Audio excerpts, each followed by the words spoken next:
Gusto mo bang mag-intermittent fasting? 16:8 method ang safest para sa beginners. Base sa Apollo Hospital's research, 16:8 intermittent fasting or 16 hours fasting in 8 hours eating window ang most sustainable at beginner-friendly na method. Bakit ito ang recommended? Kasi hindi nyo alam na hindi lahat ng IF methods ay safe para sa lahat ng tao.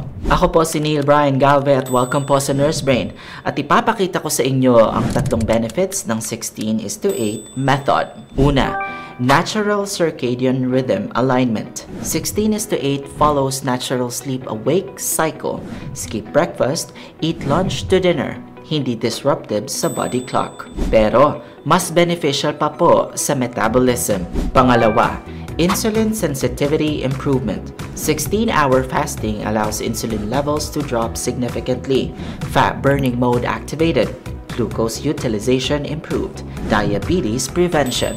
Pero yung pinaka-practical advantage. Pangatlo, social flexibility. Eating window 12 p.m. to 8 p.m. allows normal lunch at dinner with family. Hindi nakaka-isolate sa social gatherings. Remember po, start gradually.